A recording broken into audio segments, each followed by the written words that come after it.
Welcome to Break the Box, a podcast at the intersection of faith, entrepreneurship, and creativity. I'm your host, Jake Starkey.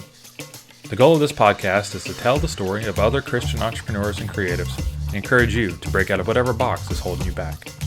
If you're a first-time listener, I encourage you to subscribe on Apple Podcasts, Spotify, or wherever you get your podcasts. Also, Season 2 is coming soon, and we're excited to bring more of these to you on a regular basis. On this episode, Jason Crandall joins us to talk about writing, church planning, and productivity. Jason, thank you for sitting down with us. How are you doing today? Good, Jake. Man, I'm glad to be here. Thanks for having me. Good, glad to have you here. How would you describe your life at this moment, in this season? Busy. Crazy busy. I got an awesome wife, 3 boys, and then I'm a church planter. I'm in charge of a lot of church plant activities throughout our city, and then just released a book called Proliferate. So your official titles are lead pastor, executive director, and tell me a little bit more about what City View Collective is. Sure.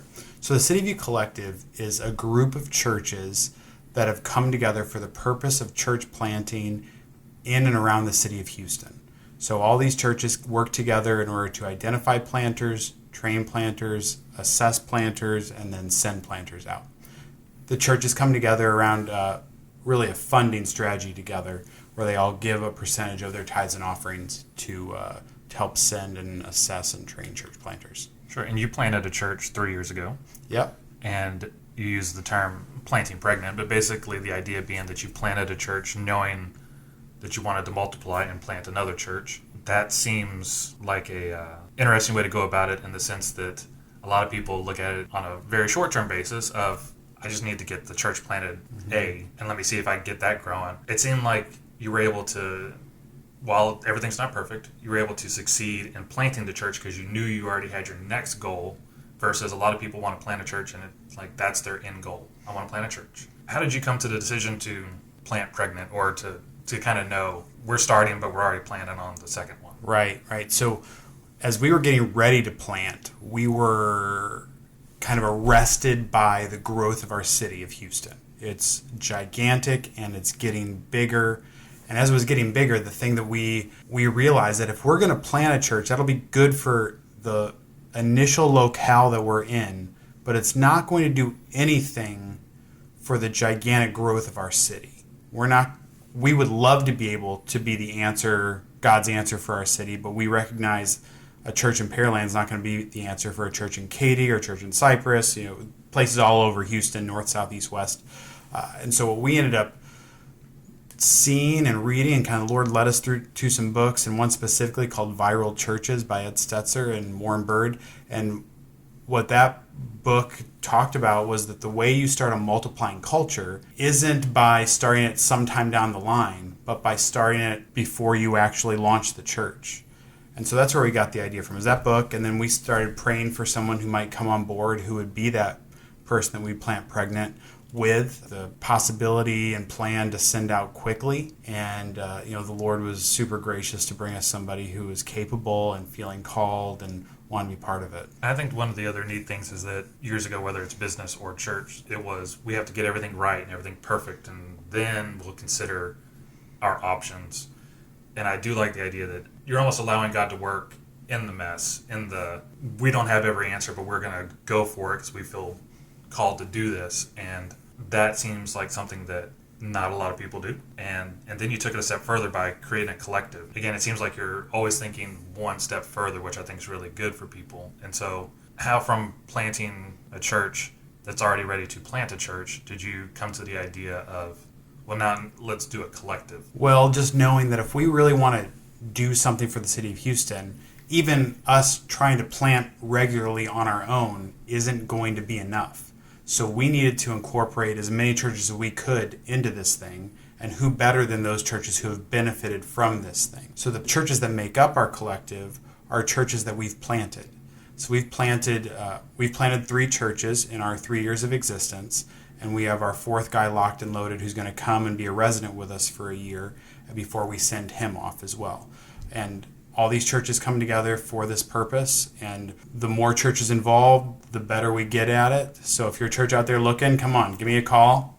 JasonCrandall.org, cityviewcollective.org. There's my commercial. No, I think that's great. And if you are a church and you are wanting to plant, and you're looking for resources, by all means. So not only do you have City View Collective, but you also have your new book called Proliferate. So go ahead and give me the full title. Sure. It's called Proliferate, a church planting strategy for everyday churches. What got you to that step? How did you decide, I'm not busy enough, let me go ahead and also write a book? Well, I just finished my doctorate, and when I finished my doctorate, a lot of the things that I had studied were church planting related. And so as I worked through that, I just started to get this feeling like I could turn a lot of this into a book, and it wouldn't be that much extra on my shoulders. It would take some extra time and to reformat and write new things, but it wasn't going to be a 100% project. It was going to be a 50% project.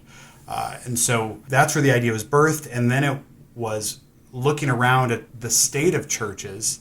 Everybody kind of thinks mega churches need to be the ones that do this church planting thing. Right. Mega churches, large churches, big churches, because they've got all the resources. And I looked at it a little differently to say they've got all the resources, but there's way more small churches and what I call everyday churches in this country than there are large, mega, or big churches. Right. And they're kind of being neglected in this thing. Some statistics say 65% of churches are under 200. Some say 85% of churches are under 200.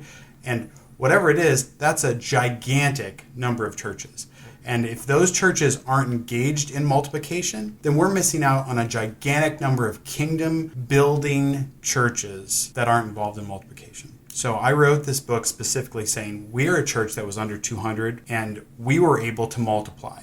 So if we're able to do it, then I know other churches can do it. Now, not every church needs to do it in the same way, but every church needs to find their strategy for how they can be involved in church multiplication and planting. Sure. That was too good of an answer. I don't have a follow-up.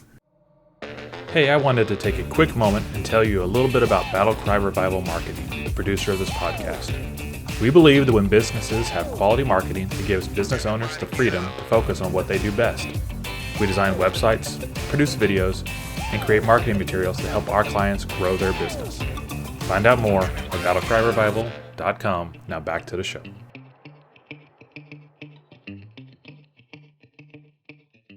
Okay, well, we sat down a few weeks ago and just kind of talked over coffee, and you and I seem to have the same love of life hacks and productivity tools and things like that. You recommended the book Do More Better by Tim Challies. Challies, yeah. And He's Canadian. He'll get you if you don't say his name right. Yeah. And the thing I loved about that book was, and I've told a couple different people about it, is that it's not just the hacks and the processes that you can set up to kind of stay busy, but he really takes it and puts it. The first half of the book is why, from a kingdom-minded person, you should be productive, work hard. But that's really one of the first times I've ever heard it put like that. I enjoy reading about life hacks and things like that, but I love the way he kind of put the bow on it and said, we do this because God wants us to be productive. God wants us to be useful in our time on earth, and it's not just productivity for productivity's sake. Right. What's your processes that you kind of follow? Yeah, man. So I love Challies' book there because it is a concise version of what I took about 7 years to come to as my own kind of process. So I use OmniFocus as a task management system for me. I can manage my projects that I'm working through, and I can do that in a larger kind of my contextual roles. So in terms of, like, I'm a pastor, I'm an executive director of this collective, I'm an author, so I can manage things thinking through context of the hat I'm wearing at that particular time, and then also just regular tasks that I have to do on a regular basis. Then I use a calendar system, which is just I think it's my iCloud account. I don't know, I feel like Mac has changed what it's called multiple times, but it's my iCloud calendar, and I share that with my wife, and I have 5 different calendars that match my 5 different contexts that I live in. And then on top of it, I use Evernote for everything, which is the greatest app that's ever been created. So if you don't have it, you need it. And if you hate it, then you're wrong. Evernote is phenomenal in terms of keeping track of notes and thoughts. And then one of the things Challies says in there is like goes with like. And I love that because I don't put calendar appointments in my task list. I don't put tasks in my Evernote. What fits together goes together. And And as they fit together, they go together. That helped me clarify where do things specifically go and how do these things work together to make me more productive. And one of the things, you'd written a blog post as well about smartest goals. And the thing I liked about that was that, by all means, in every job I've ever had, when it's goal time, we do SMART goals. Of course. And the thing was, you did them, and by all means, you're supposed to go back and review them, but they're kind of out of context at a certain point. And the thing that you brought to the table with smartest goals was the last three options of evaluate, share, and tailor. And the one that jumps out to me that I really liked was the share. Is that a lot of times it's a supervisor and an employee, and they create the goals, and then you kind of check back in when it's review time to make sure that you've somewhat hit them, so that way you can get a raise or whatever the case may be. But the share, it's telling coworkers, it's telling your employees, it's that idea of accountability that I think is missing. What led you to kind of create that system? Well, like just through years of doing the same thing. Like I've done SMART goals, and then we did smarter goals. Like there's all these different versions of this, and I love all of it because I like thinking through goals. I'm a goal-oriented guy. But one of the things we end up noticing over and over again with our people, with the guys who work for me, the ladies who work for me, is that we would kind of make the goals, and then there was no mechanism to go back through a month or two later and like revise, because life changes and ministry changes and other stuff changes, and you got to be a little more agile on it. So I wanted to write these last three parts just to kind of help people think through. Once you write your goals, write good goals, and then evaluate them. Like, are they feasible? Like, are these things good? And bring them to other people and share them. Get input from other people, because if you don't have input from others, then it's really just a goal. And if it's a vertical relationship with your boss, then he or she's just going to want you to do better and accomplish more. And maybe that's good, maybe that's bad, maybe it's too excessive. But if it's a horizontal relationship as well, where you're talking to others about it, then there's this kind of shared knowledge and accountability. And then the last part, the tailor, the tweak side of that is that you would like tweak those goals in such a way that, all right, this was my goal in January, but doesn't make sense still in June. And this is my goal. This was my goal in January, and it was my goal in June. But now this guy got fired, and this guy took another position, and now I'm in another job. And I have a whole other set of tasks that I have to get done, so it doesn't make sense for this to be my goal now. And that tweaking aspect was important for that, But I think that's a great thing, too, for, say, someone starting their own business or planting a church. Things change quickly, and if you really are interested in having goals to try and hit them to succeed, tailoring them to be able to look back and go, okay, some of them maybe it didn't take a year. I got them in 3 months. Well, do I just celebrate, or do I maybe push a little bit further and go a little bit further and try to do a little bit more? Because a lot of times goals, you don't know what it's going to be or where you're going to, or how it's going to get accomplished because you've never done it before. So maybe you attack something and you realize it's a 3-year process. It's not a 1-year process. Or maybe you attack something and it's a 2-month process, not a year process. And either way, you've got to be able to be agile and not just sit and stagnate on it. You've got to be able to move forward. And so one of the things that you clearly have too much time on your hands for is you just got your doctorate. And what was the doctorate in? So it's a Doctor of Ministry and Leadership. And so let's talk about that a little bit, because that's fascinating to me. Ministry and leadership. Ministry is clearly ministry, and ironic as it is, it seems like leadership doesn't always go into ministry. A lot of people think I can get up, I would say some pastors perhaps think they can get up and talk on the weekends and everything else works. Church happens. And some people I can see are very good leaders, and I've seen the same thing with pastors. Some are great leaders and can motivate people, but don't want to get up on a Sunday morning and preach. And what led you to that road? So the reason I pursued it from Southern, I've been looking for a doctoral program that I'd enjoy. Dr. Moeller had written a book called Conviction to Lead, and a lot of the principles in that book were things I resonated with, that leadership is really a conviction, not so much, there is a gifting to it and there are abilities associated with it, but that we have to be convicted in what we're doing. And so that's what pursued me and kind of led me to Southern to take that course and go through the D-Min program there. And as I kind of worked through it, one of the things, here's the thing. I didn't want to be one of those guys who's just lazy. I want to preach well, but at the same time, we need to push forward, because we have the greatest mission and the greatest calling that anyone in this world has. And so why should we be lazy? We need to be leaders. There's a book by Kevin Peck called Design to Lead. Eric Geiger, I think, is co-author as well. And they say that the church that holds this position of, that's who's going to push back the gates of hell. That place should be the locus of leadership. That should be the place where leaders are developed the best, where they are grown the most, and not just to be like small group leaders or education directors or whatever your leadership structure is there, but they should be leaders within their community as well.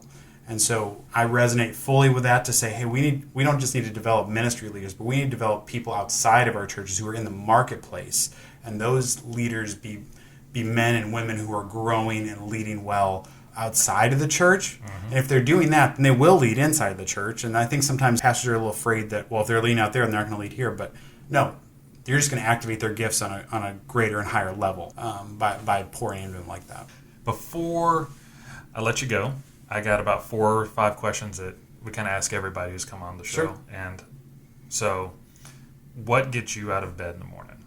Well, about 5 or 6 years ago, I was challenged to kind of create, what's your life vision? Like, what are you doing with your life? Where do you want to go? What do you want to be?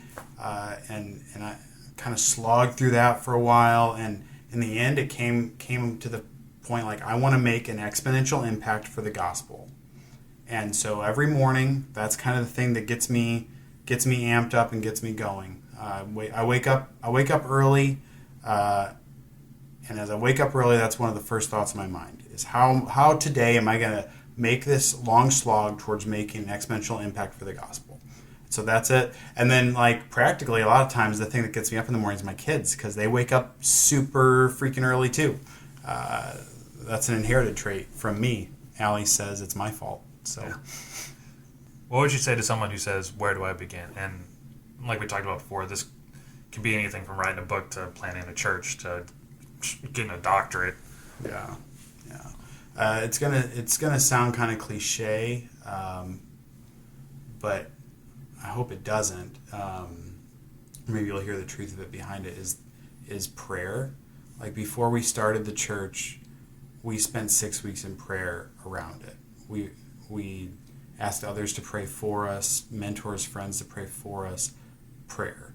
The way I decided to write a book was not, well, I got to make some money on this doctorate thing I got, was, hey, I'm praying through what God might have for me on a regular basis, and then recognizing that there's a lot of churches not involved in church planning, and we need them. We need the sleeping giant of everyday churches to get involved in this.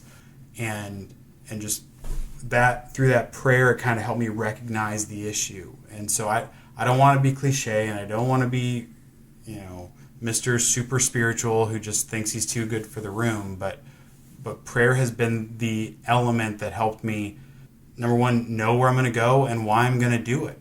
It's brought clarity to my thoughts, clarity to the way I act, and clarity to the way that I go about daily life. So I would say prayer, and then if you're thinking, that's the most practical thing you can do. And then after you pray, act. I think a lot of times people will just pray and they'll just keep praying and keep praying and keep praying. And what God's saying is, start doing something in line with this. And maybe you'll be doing exactly what you prayed about and what you thought you kind of wanted to do. Or maybe you're going to hit a wall and he's going to move you in a different direction. But either way, just start doing something. Are there any books that you've read that you recommend people read?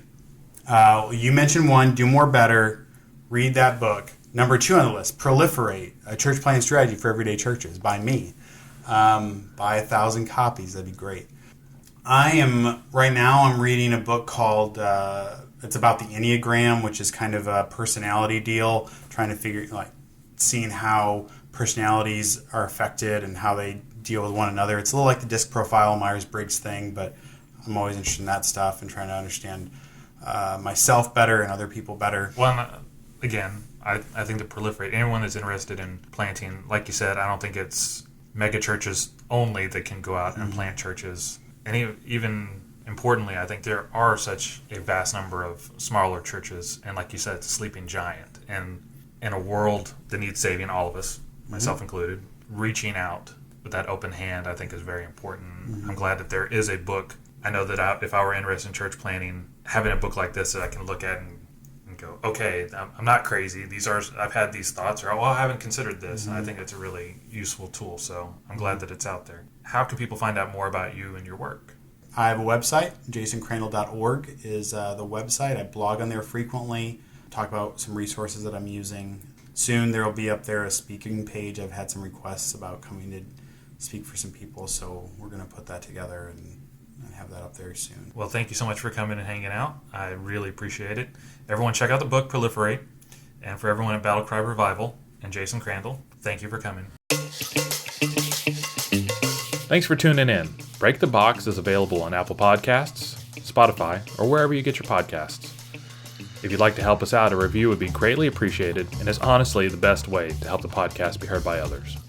This podcast is produced by Battle Cry Revival Marketing and hosted by Jake Starkey. For show notes, visit battlecryrevival.com/podcast.